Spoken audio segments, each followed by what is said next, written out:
Hey everybody, Miss Tracy here. Today we are reading A House for Hermit Crab. Love the artwork in all of his books. Here we go. Time to move, said Hermit Crab one day in January. I've grown too big for this little shell. He had felt safe and snug in his shell, but now it was too snug.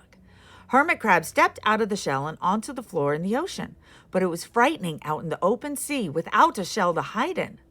What if a big fish comes along and attacks me, he thought.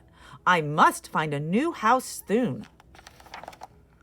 Early in February, Hermit Crab found just the house he was looking for. It was a big shell and strong.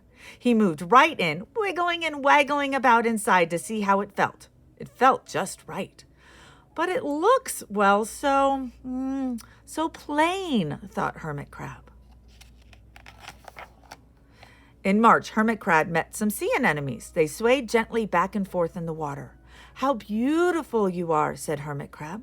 Would one of you be willing to come and live on my house? It is so plain, it needs you.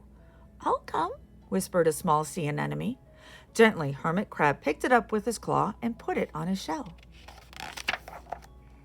In April, Hermit Crab passed a flock of starfish moving slowly along the seafloor. How handsome you are, said the Hermit Crab. Would one of you be willing to decorate my house?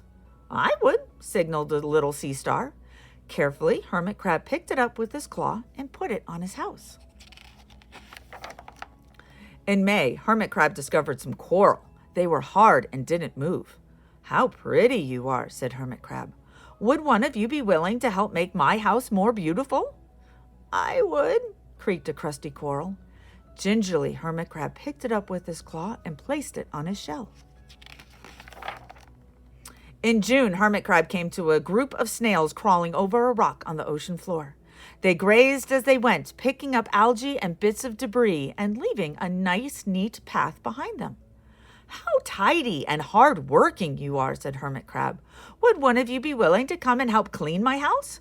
I would, offered one of the snails. Happily, Hermit Crab picked it up with his claw and placed it on his shell. In July, Hermit Crab came upon several sea urchins. They had sharp, prickly needles. How fierce you look, said Hermit Crab. Would one of you be willing to protect my house? I would, answered a spiky sea urchin. Gratefully, Hermit Crab picked it up with his claw and placed it near his shell.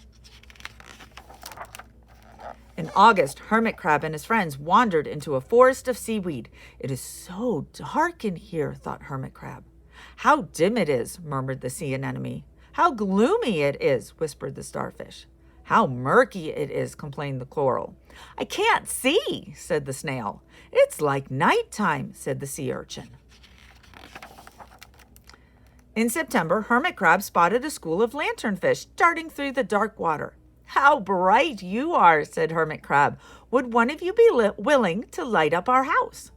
I would, replied one lanternfish, and it swam over near the shell. In October, Hermit Crab approached a pile of smooth pebbles. How sturdy you are, said Hermit Crab. Would you mind if I rearranged you? Not at all, answered the pebbles. Hermit Crab picked them up one by one with his claw and built a wall around his shell. Now my house is perfect, cheered Hermit Crab. But in November, Hermit Crab felt that his shell seemed a little bit too small. Little by little, over the year, Hermit Crab had grown. Soon he would have to find another, bigger home. But he had come to love his friends, the sea anemone, the starfish, the coral, the sea urchin, the snail, the lanternfish, and even the smooth pebbles. They have been so good to me, thought Hermit Crab. They are like a family. How could I ever leave them?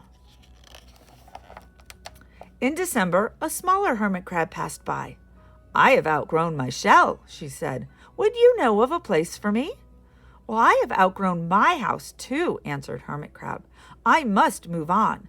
You are welcome to live here, but you must promise to be good to my friends. I promise, said the little crab. The following January, Hermit Crab stepped out and the little crab moved in. Couldn't stay in that little shell forever, said Hermit Crab as he waved goodbye. The ocean floor looked wider than he remembered, But Hermit Crab wasn't afraid. Soon he spied the perfect house, a big empty shell. It looked, well, a little plain, but sponges, he thought, barnacles, clownfish, sand dollars, electric eels. Oh, there are so many possibilities. I can't wait to get started. The end.